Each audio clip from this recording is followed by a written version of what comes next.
Assalamu alaikum wa rahmatullahi wa barakatuh, dear listeners. Welcome to the Quran podcast, where we explore the Quran, reflect on deep truths, and walk the path of knowledge together. I'm your host, Ali. And I'm Fatima. Today's episode is part of our special focus on belief, where we unpack a profound question.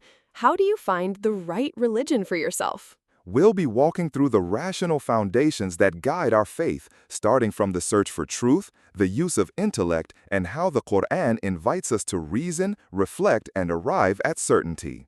If you've ever wondered how Islam encourages critical thinking, not blind faith, this episode is for you. We'll explore the role of Tawheed, divine justice, prophethood, and the path of Imama, all through the lens of reason. Let's begin. Bismillah. Today we're tackling, honestly, one of the biggest, maybe most overwhelming questions out there. How do you even begin to navigate the sheer number of religions and beliefs to find what feels right for you? It's huge, isn't it? I mean, our source material for today mentions there are over 4,000 religions. Thinking about starting that search, it's kind of paralyzing. Totally. You can't possibly look into every single one. Right. And it doesn't try to, compare all 4,000. Instead, it lays out a very specific framework, a kind of method for filtering. Exactly. So our mission here is to unpack that method. What are the key ideas, the principles the source suggests using? It's all about using your intellect and what it calls core beliefs as your main tools. Okay, so let's get into that.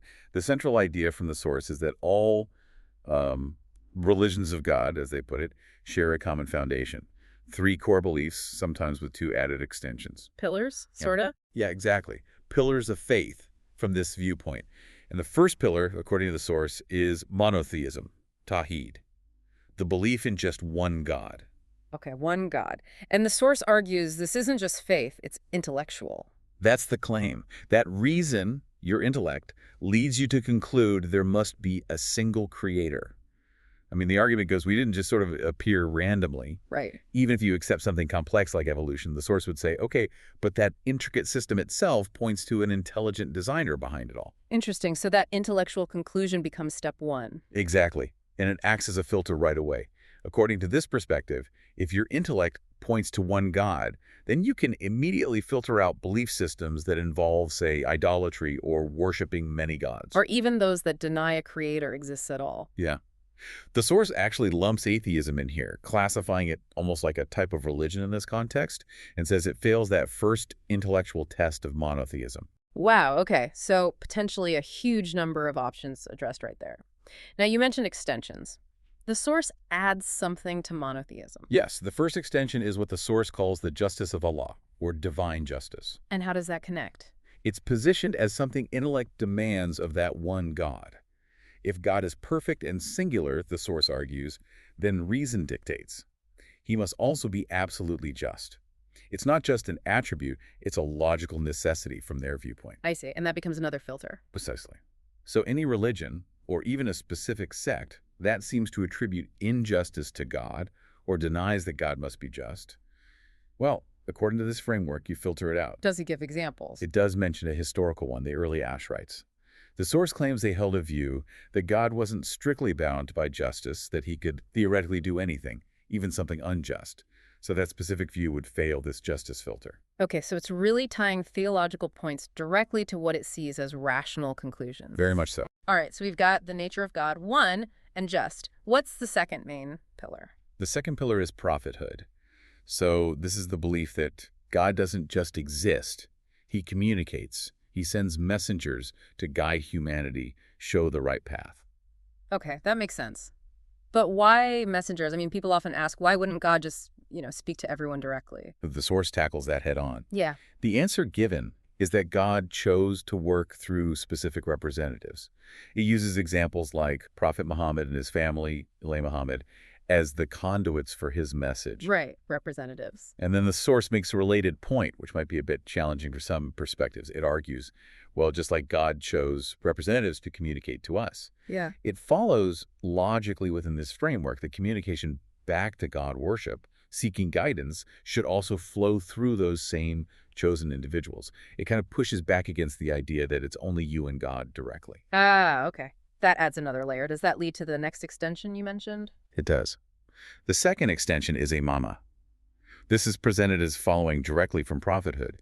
It's the belief in divinely appointed successors after the prophet. Successors, but not bringing new laws. Correct. The source is clear on that.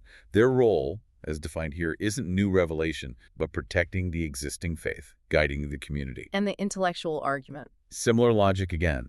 The source claims intellect dictates God wouldn't just leave humanity without an infallible guide after the prophet, someone protected from error. So it argues against the idea that, say, regular rulers or scholars are enough. Exactly. It counters that and says you need a divinely chosen, infallible representative. And this, again, acts as a filter. It filters out sects or beliefs that reject imama or the need for such guides. Okay, so we have monotheism with justice, prophethood with imama.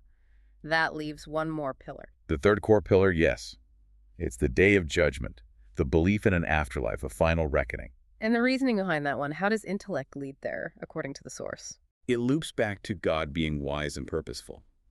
The argument is, intellect suggests a wise creator wouldn't make life, with all its moral struggles and efforts, ultimately pointless or in vain. Meaning, Look at the world. The source points out, you see good people suffer. They don't always get rewarded in this life. And you see wrongdoers, tyrants even, who often seem to get away with everything here. yeah, that definitely feels true sometimes. Right. So the source concludes, intellect tells you there must be something more. A day of judgment to balance the scales, where the good are fully rewarded and the wicked are held accountable. Makes sense as a concept, and that's another filter? Yes. Any religion or belief system that doesn't include an afterlife or some form of ultimate accountability and justice beyond this world would be filtered out based on this intellectual argument. Okay, let's pull this together. We started with that daunting number, over 4,000 religions. Right. And what the source is proposing is a way to manage that by applying these specific core beliefs. One God, his justice, prophethood, the need for successors, imama, and the day of judgment as filters. Filters derived from reason, not just accepted blindly. Exactly. Filters derived from intellect. By applying these, the source claims, you dramatically reduce the number of options you need to seriously investigate. So instead of trying to study thousands, you first check. Does this belief system align with these fundamental rational principles? Yes. Only the ones that pass this initial intellectually based check, according to this method, would then require you to dive deeper into their specific text, practices, history, and so on. And it's crucial that these core beliefs themselves aren't just taken on faith. Absolutely crucial to the source's argument. It stresses that these fundamentals, monotheism, justice, prophethood, imama, judgment day, are things you must arrive at through your own reasoning and search for proof. No blind following, or taqlid as the source terms it, on these core issues. You have to be personally convinced intellectually. That personal conviction is the engine driving the filter. Precisely. And interestingly, the source suggests these core ideas, these arguments, are actually quite basic.